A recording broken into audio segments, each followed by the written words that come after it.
Bom dia a todos. Eu vou falar um pouco mais despacito. Buenas. Né? Sí. Ay, Olá. pucha. Gracias, chao. Eu vou falar para vocês hoje um pouquinho sobre células combustíveis, né, microbianas, explicar o que que é, né? O Inácio já deu uma super aula, uma super charla, né, sobre materiais e os materiais estão intimamente relacionados, né? Nós temos dois momentos de células combustíveis microbianas, né? Hoje, né, e amanhã o Inácio ele volta a falar conosco sobre as questões de escalonamento, os problemas, né, e aplicações, né, das células combustíveis. Então, eu vou falar um pouquinho do que é, né, complementando, né, tudo que está sendo abordado, né, fazendo os links com o pessoal que falou ontem, a Isabel, né, a Ângela, que falou na segunda-feira, o Inácio que falou agora. Também vou complementar, né, pegar o que o Gilmar e a Dalgisa falaram com vocês, né, para ir avaliando. Mas antes de começar, né, só para entender, eu faço parte do laboratório, né, de inovação. Na segunda-feira eu me apresentei, eu sou Eduardo, eu estou aqui na Unifesp, né, então eu trabalho com o professor Magno, professora Ellen, né, a gente tem um laboratório de Ambitec, então a gente trabalha com tecnologias de inovação no meio ambiente. Então nós trabalhamos com tratamento de efluentes e produção de bioenergia, né, visando o reuso de água e a valoração de resíduos, né? E também trabalhamos com a parte, né, de monitoramento ambiental e tratamento de água de lastro e de resíduos da construção civil. Nós temos várias parcerias, né? Nós temos a principal, que é a FAPESP, que apoia a pesquisa aqui no estado de São Paulo, aqui no Brasil. Também nós temos, como eu falei, a gente aplica muito das nossas tecnologias na prática, né? Então a gente tem um apoio do governo do estado de São Paulo para aplicar as tecnologias que nós desenvolvemos aqui no laboratório, seja por meio dos biodigestores, células combustíveis microbianas, produção de hidrogênio verde, para buscar investidores que queiram implementar essas tecnologias na região, né? Então a gente está aí com essa parceria com essa agência, né? Também temos pesquisas, né, com outros órgãos, né? Então, principalmente com a Shell, com a Petrobras, temos a parceria com a Universidade de Lindon, que é na Suécia, né, mais voltado para o biogás, e também com o Ministério Público, onde a gente tenta recuperar, remediar alguma situação, né? Mas como eu falei hoje, né, eu vou contar um pouquinho para vocês sobre células combustíveis microbianas, né? Então, a gente vai estar conversando aqui, né, sobre os seus fundamentos, um pouquinho da sua história, as arquiteturas. O Inácio já adiantou algumas coisas, né? Já falou um pouquinho dos materiais, do ânodo, dos cátodos. Vamos falar um pouquinho das transferências de elétrons, que a Isabel falou com vocês ontem, né? E falar também um pouquinho das características do desempenho, né, que o Gilmar, a Dalgisa comentaram com vocês na tarde de ontem, e algumas aplicações de maneira bem resumida, né? Que amanhã o professor Inácio que vai falar um pouquinho mais sobre essa questão, o que que nós temos de aplicações, né? E a principal é o tratamento de água e sensores, né? Mas antes de começarmos a falar especificamente das células combustíveis, é importante entender por que que essa tecnologia, essa tecnologia bioeletroquímica, ela tem despertado tanto interesse, né, nos últimos 20 anos, né?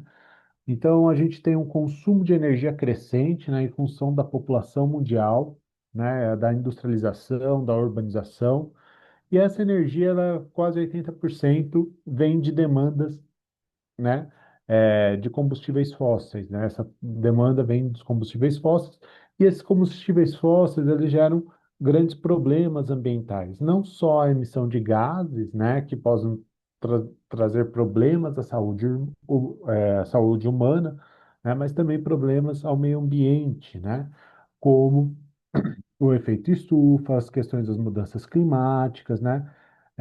E também outra questão relacionada com esse aumento da demanda é o escalonamento, né? Esgotamento dessas fontes.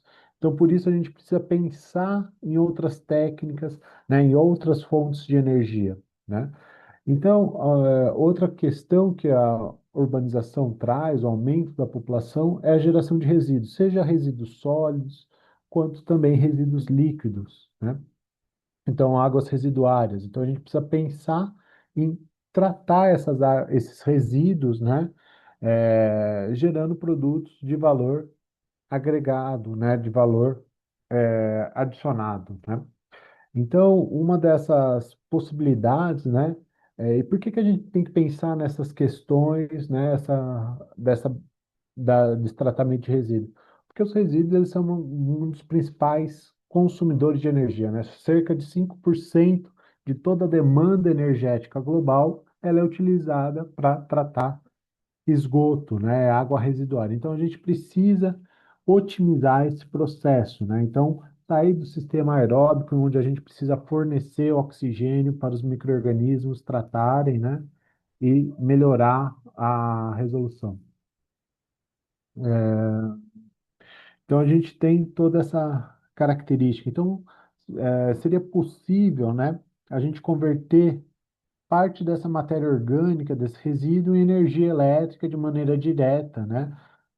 Sem a necessidade de aeração, teoricamente, e podendo gerar energia em sistemas que não estão conectados à rede. Então, seria uma opção para comunidades isoladas, né? Então, nesse sentido, né, as células combustíveis microbianas, elas surgem como uma tecnologia que visa atender a essa crise moderna que nós estamos vivendo, seja por causa da falta de energia, quanto também pelo tratamento de resíduos, né? Então, as células combustíveis microbianas, elas são um sistema bioeletroquímicos, né?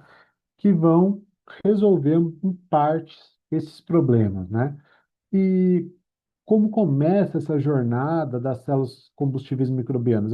Primeiramente, a gente pensa no resíduo, né? O resíduo é a fonte, né, que vai ser o combustível pelos micro-organismos.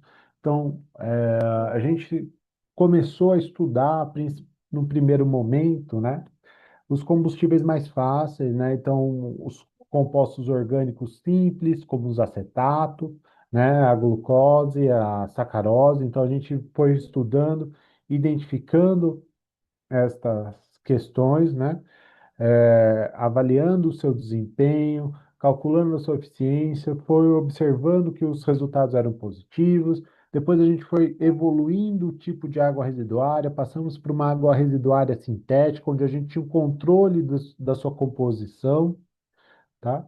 E atualmente a gente já tem aplicado para águas residuárias mais robustas, mais diferentes, né? Então, como esgoto sanitário, águas residuárias industriais, como indústria de vinho, cerveja, até resíduos sólidos orgânicos, né? Então, o resíduo orgânico, ele que vai ser o combustível da nossa célula, que ele vai fornecer os elétrons, né? Estou falando rápido demais, está dando para entender, René? Tá dando para entender para mim que tá em português, eu tô Perfeito, entendendo né? tudo. Entendeu? Não, o pessoal tá dando. O pessoal espanhol tá tranquilo? Quer mais despacio? No sé los demás. Está bien, sí. Tá vendo? Perfeito. Ah, então, nós temos os resíduos orgânicos e esses resíduos orgânicos eles vão ser oxidados pelos nossos micro-organismos, né, os nossos catalisadores. Então, esses micro-organismos, né, eles vão utilizar a energia química desses compostos orgânicos, devido à quebra das ligações químicas dos compostos, e vão liberar elétrons, né? Então, a gente tem vários tipos de micro-organismos presentes nas células combustíveis microbianas. Por que que eu falo vários tipos? Porque ou é, são poucos trabalhos que vão trabalhar com uma única espécie. Por quê? Para você trabalhar com uma única espécie, você precisa trabalhar com culturas puras. Para trabalhar com culturas puras, você precisa ter um lugar ascético, né? Então, livre de contaminantes, o que que é muito difícil quando a gente já está trabalhando com resíduos orgânicos reais, tá? Então, essa questão de trabalhar cultura pura, a gente vai trabalhar com com resíduos orgânicos, né? Simples, né? Então, para a gente avaliar alguma característica específica daquele microorganismo, né?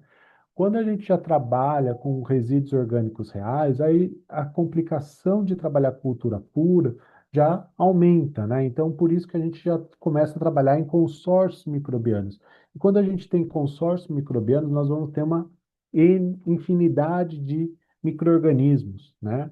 Então, esses micro-organismos, eles vão poder ser os exoeletrogênicos, que nós queremos que estejam presentes, né?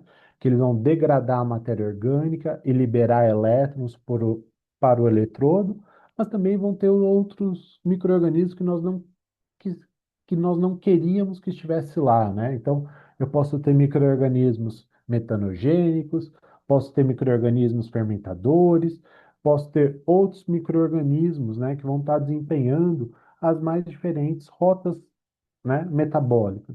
E essas rotas metabólicas, elas também vão depender das condições operacionais, né? Então, um exemplo que eu sempre levo é o Clostridium. O Clostridium é o micro-organismo mais versátil que a gente conhece.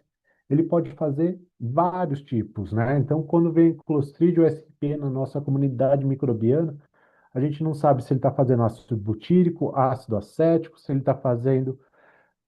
está consumindo, né, matéria orgânica produzindo esse, ou ele está utilizando hidrogênio e produzindo acetato, né? Então, os micro-organismos vão depender das condições operacionais para que isso aconteça, né? Para geração de elétrons, para melhoria da corrente. Então, por isso que muitos estudos, eu vou falar mais para frente, avaliam as condições operacionais, porque as condições operacionais também vão definir o tipo de micro-organismo que nós vamos estar estabelecendo no nosso eletrodo. Muito se fala, né, aqui na América do Sul, que a gente não consegue encontrar as famosas geobacters, né? A professora Valéria, ela tem falado, a gente tem que aplicar um potencial para formar, para desenvolver essas comunidades geobacters, né? Então, não pode tem que fornecer uma corrente para ela ser implementada e ela ser, é, vamos dizer assim, valorizada para ela proliferar, para desenvolver, para a gente ter a geração de corrente, né?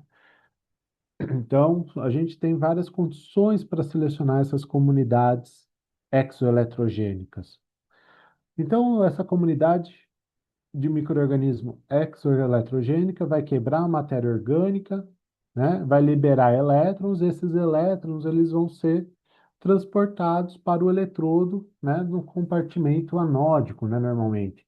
Então, ligando a palestra de hoje cedo que a gente escutou do professor Inácio, né, ele já falou os- as características de um eletrodo que nós temos que ter, né, temos que buscar.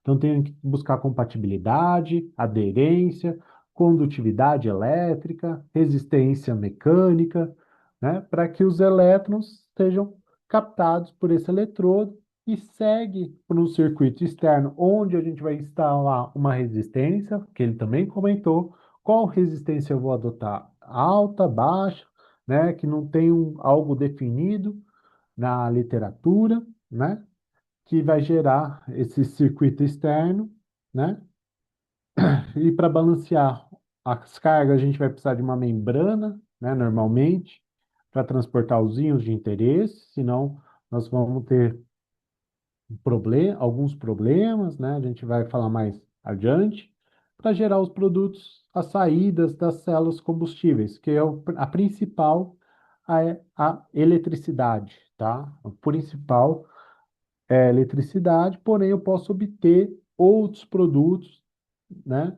Dependendo do aceptor final de elétrons. A gente fala que o principal é a eletricidade, porque na maioria das vezes a gente utiliza o oxigênio para ele ser reduzido, né, formando água, né? Então aí a gente tem uma geração de energia elétrica de maneira limpa, com baixa emissão de CO2. Então por isso que ela vem, né, essa tecnologia vem tratar duas questões: geração de energia e tratamento de resíduos. Então, como eu estava falando, né, a estrutura, né, normalmente a gente trabalha, né, no esquema aqui de célula dupla. Por que que a gente trabalha com células combustíveis de célula dupla, né, de câmara dupla, perdão? Porque a gente consegue separar os processos do ânodo e do cátodo, né? Então, no ânodo a gente normalmente tem um compartimento anódico, né? Perdão, tem um compartimento anódico, anaeróbico, né? Na ausência de oxigênio, onde os micro-organismos vão degradar a matéria orgânica, que a gente falou lá, os diversos tipos, né? Vão oxidar essa matéria, liberando elétrons, né? Para o eletrodo e prótons que vão passar pela membrana trocadora de prótons. Essa membrana aqui pode ser ponte salina, pode ser outras estruturas, né? Mas a gente precisa ter normalmente a gente tem essa separação. Os elétrons eles vão seguir pelo circuito elétrico, realizando trabalho elétrico, então gerando eletricidade, e vão chegar no cátodo,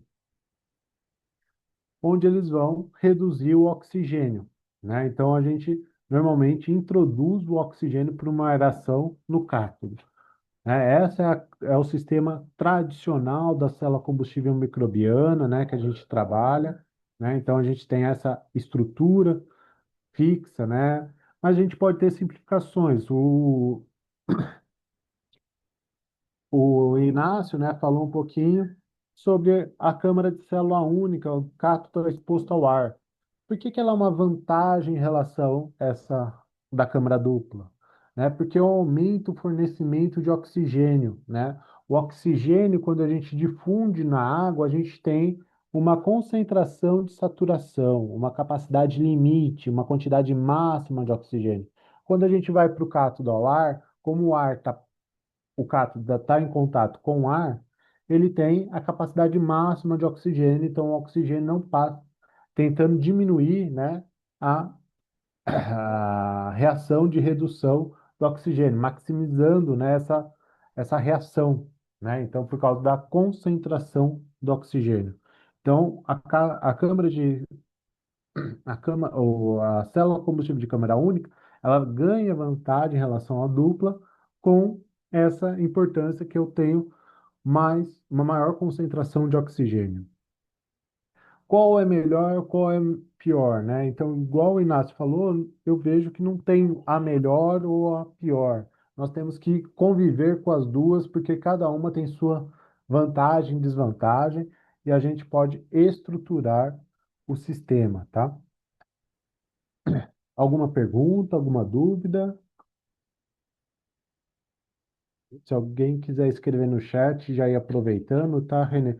Os demais também, fiquem à Sí, vontade. sí, sí. Si van teniendo preguntas, pueden irlas dejando en el chat Tá. y al final también Uhum. se las podemos hacer a Eduardo. Tá bom. Então nós temos outras configurações mais recentes que a gente trabalha com câmara de dessalinização, né? Que são, como eu falei, a gente trabalha com três câmaras, né? O ânodo, o cátodo e no meio uma câmara de dessalinização, onde a gente pode utilizar a água do mar e fazer a dessalinização, né? Também produzindo água limpa, água potável, ainda mais em ambientes onde a gente tem escassez hídrica. E como os micro-organismos, né, transferem esses elétrons, né? Então você deve ter visto ontem na aula da professora Isabel, né, que temos diversos meios, né, para transferir esse elétron para o eletrodo. A gente pode transferir de maneira direta, em que a gente vai requerer o contato do micro-organismo com o eletrodo. Esse contato pode ser feito por nanofios, né, por citocromos, né? Então, ele é restrito a uma camada fina do biofilme, né? Então, ele é o que apresenta uma maior eficiência, né? É, porém, não são todos os micro-organismos que fazem essa maneira, né? Então, as geobacter, a gente conhece que elas têm a liberação desses nanofios, né? Que elas fazem esses fios eletrocondutores, né? Por isso que a gente gostaria que o nosso sistema, perdão, tivessem bastante concentração de geobacter, porque elas teriam esse mecanismo de transferência de elétrons, né, principal, e isso levaria a um sistema elétrico, a um sistema bioeletroquímico com maior geração de eletricidade. No entanto, a gente pode ter outro tipo de microorganismo, né, que ele vai utilizar a transferência de elétrons por moléculas, né, mediadas, né? Então aí a gente tem outras questões, né? Então a gente essas substâncias, né, elas vão ter um par redox, né? E elas vão transportando o elétron ao longo, né, das suas mudanças de estados redox até atingir o eletrodo onde esse elétron é transferido, né? A gente também pode adicionar esses mediadores, né? Só que alguns mediadores, né, como o ferrocianeto de potássio, eles são tóxicos para os micro-organismos, né? E pode ser lavado em sistemas de fluxo contínuo. Então, isso aumenta os custos, né, do sistema. Então, a gente tem essa consequência. Então, a gente tem que pensar como isso pode ser feito, como pode ser transferido esse elétron para o eletrodo. Há outras formas, né, outros mecanismos também. Então, a gente pode ter um sistema, né, com esses são os principais, mas o sistema de células combustíveis microbianas, como nós vamos ter vários tipos de micro-organismos presentes, a gente pode ter vários tipos de transferência. Uma prevalecendo em relação à outra. Posso ter sintrofismo, né, sinergias, né, ou eu posso gerar competição, né? Então, é o que vai acontecendo, né? Então, elas têm as proteínas também para transferência direta, os nanofios, né? Ou os mediadores, né? Redox, como eu falei. Então, a gente sempre vai buscar pelas bactérias de transferência direta, como a Geobacter redutora, mas no nosso sistema nós temos vários tipos, né?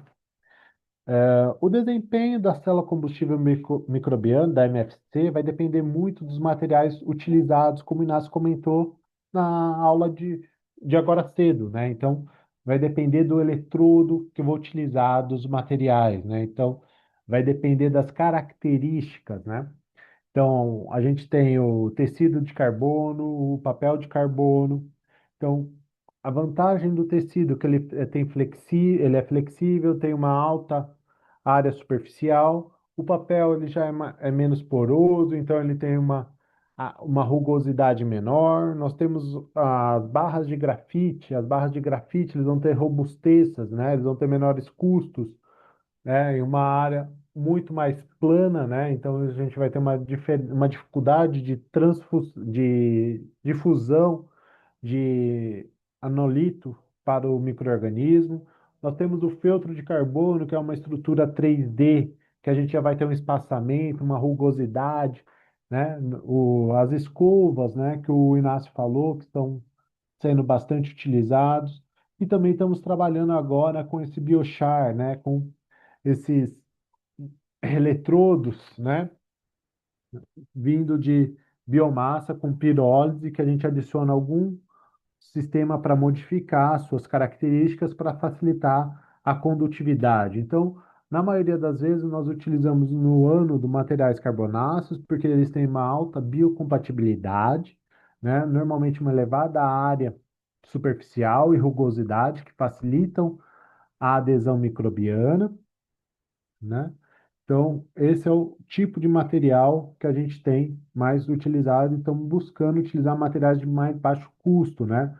Como os biochars, né? Os biocarvões da pirólise. É,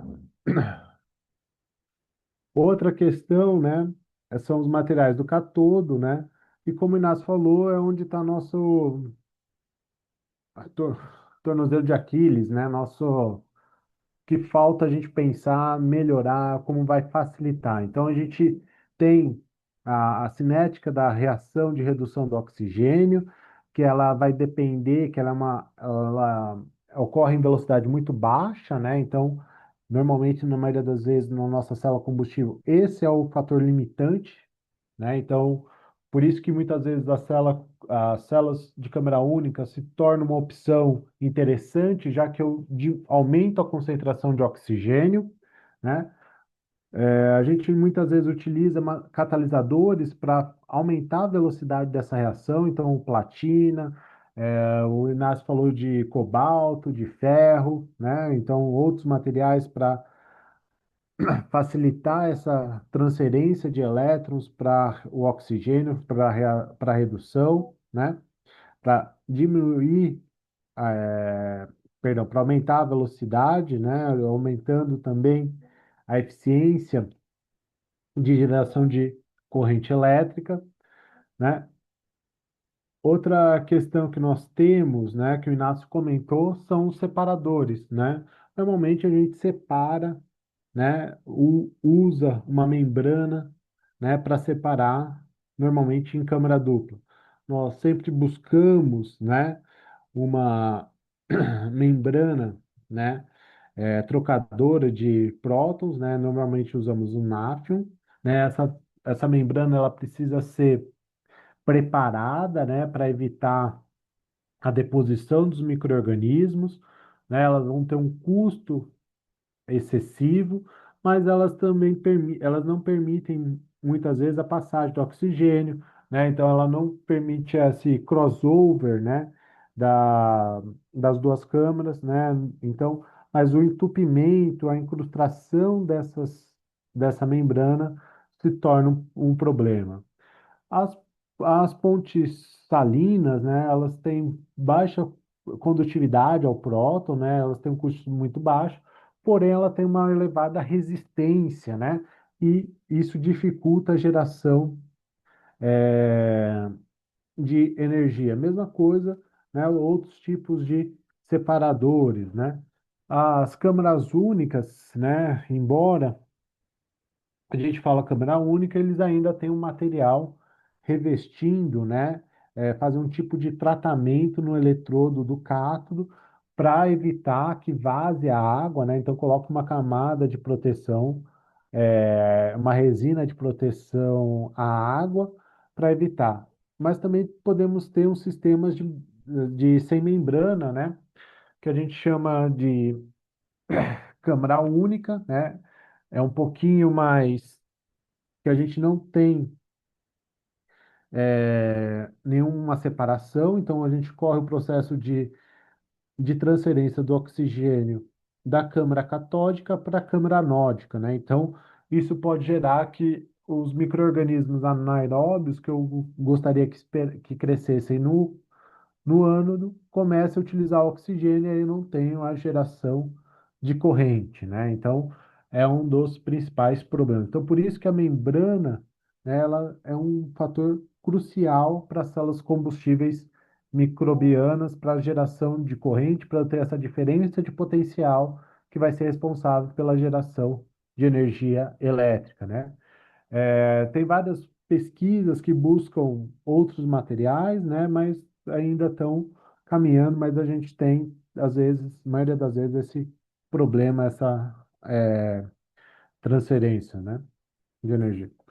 É, a gente pode gerar com as células combustíveis microbianas o potencial de 1,1.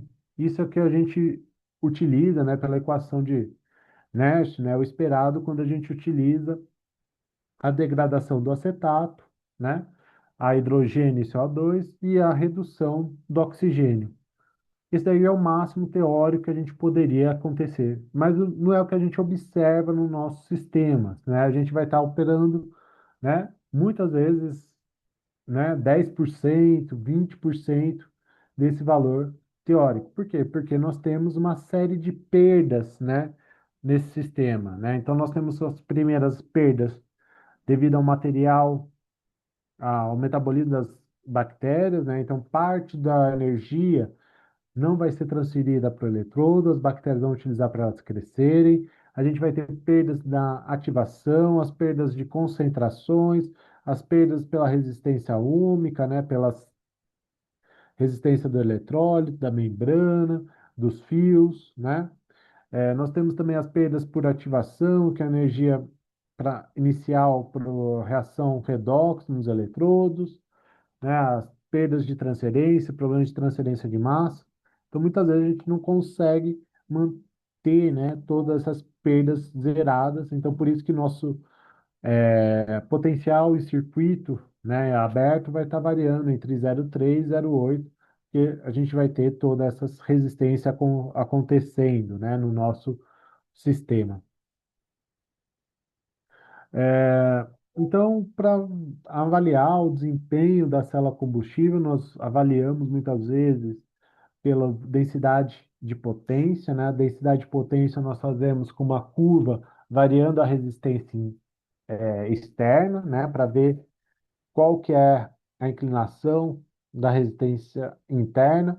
Então, a gente tem esse gráfico, a gente obtém, né, variando as resistências, utilizando aquela caixa de resistência que o Inácio mostrou anteriormente, ou comprando várias resistências e preparando essa curva. Deixa um tempo para estabilizar e vai anotando, né? Então, se você não tem um potenciostato que faz automático, você pode fazer com multímetro, com voltímetro, e ir avaliando, construindo tanto a curva da densidade de potência, quanto a curva de voltagem, né? Essa curva da energia gerada, do DDP, né?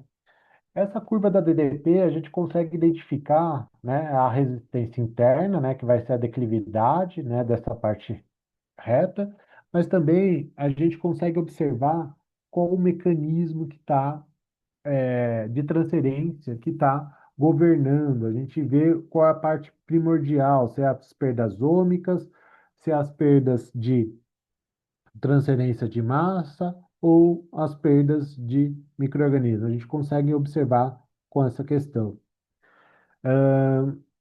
Outra questão, né, que a gente trabalha também é a eficiência colombiana ou Coulomb Efficient, que é calcular, né, qual é a corrente teórica se toda a matéria orgânica fosse utilizada para geração de corrente. Então, lá no Bruce Logan, né, a gente tem a fórmula, né, tem vários outros artigos que utilizam esse parâmetro que mostra quanto você está gerando de corrente sobre o máximo teórico. Isso vai te dar um parâmetro do seu sistema de desempenho, né? E muitas vezes esse desempenho é muito pequeno. Por quê? Porque nós temos várias perdas no nosso sistema associado, né? Então, várias condições para analisar. Então, tudo isso vai influenciando.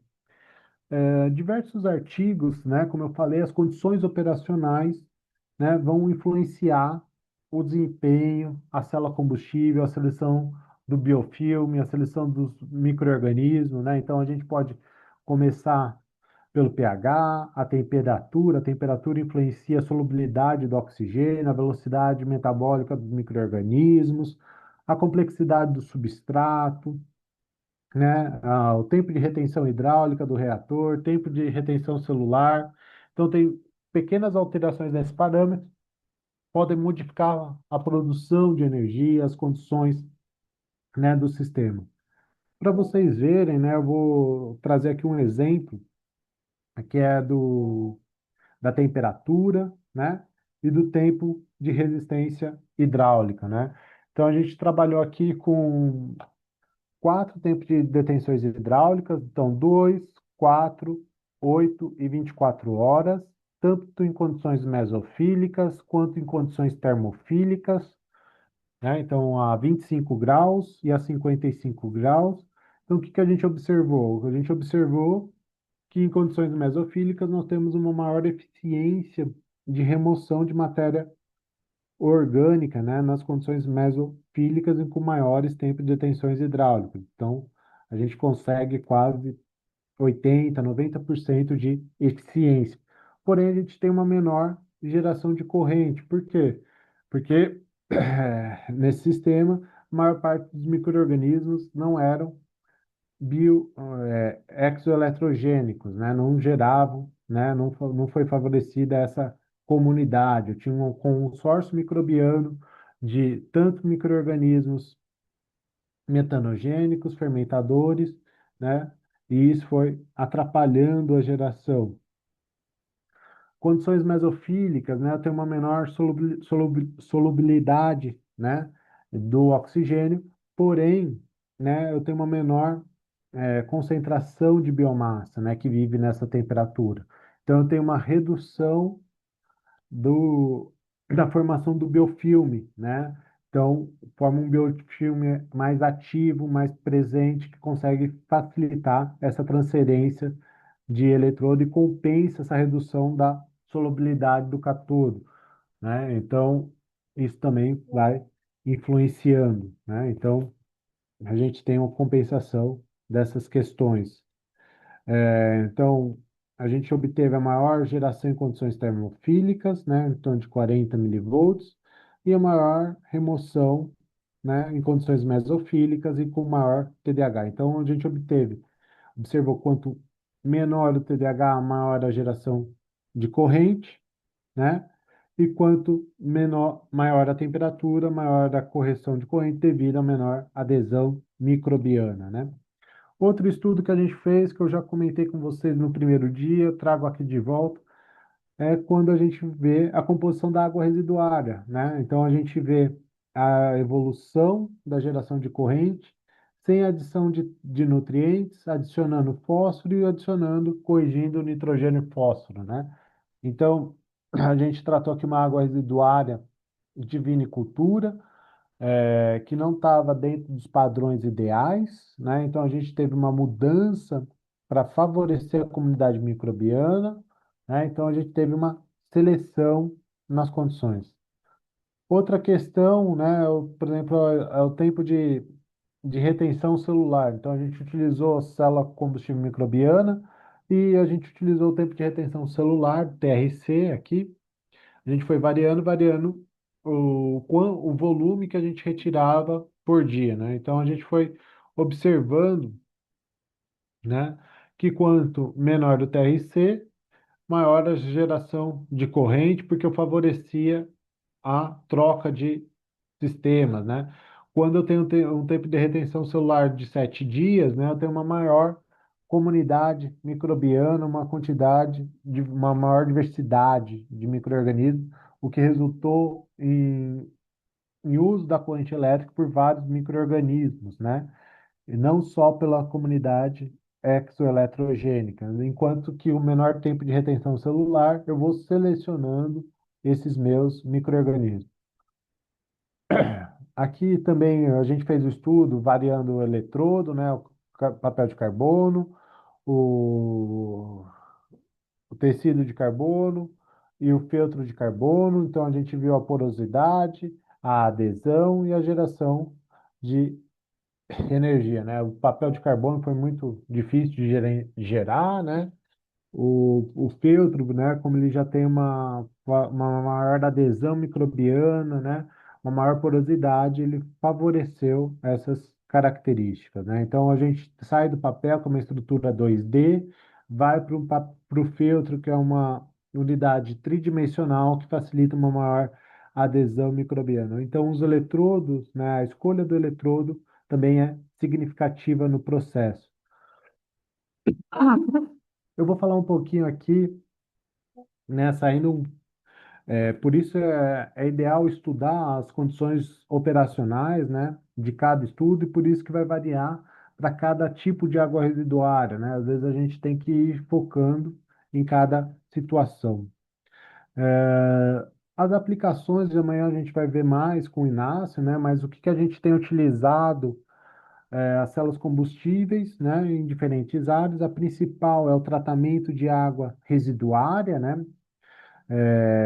Tanto municipal, de cerveja, resíduos agrícolas, né? Porque a gente consegue recuperar energia, né? Tem alguns casos já em escala piloto, né? Também a gente possibilita a remoção de nutrientes, né? Como nitrogênio, fósforo, né? Como estruvita, nitrato, nitrito. Embora a potência ainda seja relativamente baixa, né? Energia gerada, né? Para alimentar, para gerar energia para uma comunidade, A bioeletricidade gerada pelas células combustíveis, ela pode ser explorada para sensores ambientais, né? Então, a gente tem sondas marítimas utilizando essa tecnologia de células combustíveis microbianas, né, para fazer o monitoramento das condições oceanográficas, né? Então, permite a manutenção, permite longo tempo sem manutenção, né? Então, permite monitorar a temperatura, onda, profundidade, né, dessas condições no oceano. E também nós estamos tendo quem teve presente no LAISMET, no nosso primeiro encontro lá em Fortaleza, viu o professor da China, né, falando sobre sensores de DQO, né, faz análise de DQO, DBO online, né, então ele tem um equipamento que em 1 hora, né, ele faz o monitoramento da sua água, então ele pode ser utilizado para essas questões, né? Então, gera uma corrente, né? E essa corrente, de acordo com a concentração de matéria orgânica ou da substância de interesse, né, é possível, ela faz o monitoramento, né? Então, faz o monitoramento da qualidade da água em tempo real, né, desse biosensor. Como eu falei, também temos as células de dessalinização microbiana, né? Então, adiciona uma câmara de dessalinização no meio e gera um campo elétrico, né, através da troca de íons, né? Então, isso vai removendo, né, vai transferindo os eletrodos, né, o sistema. Os principais desafios, né, a gente vai falar também amanhã, o Inácio vai explorar mais essa questão, mas nós temos a baixa densidade de potência, né, gerada, né, não pode substituir completamente a energia fornecida pelas usinas hidrelétricas, né, nós temos os altos custos dos materiais associados, principalmente pelos materiais preciosos, como os catalisadores de platina, as membranas caras de náfio. Nós também temos os problemas que ainda a gente não conseguiu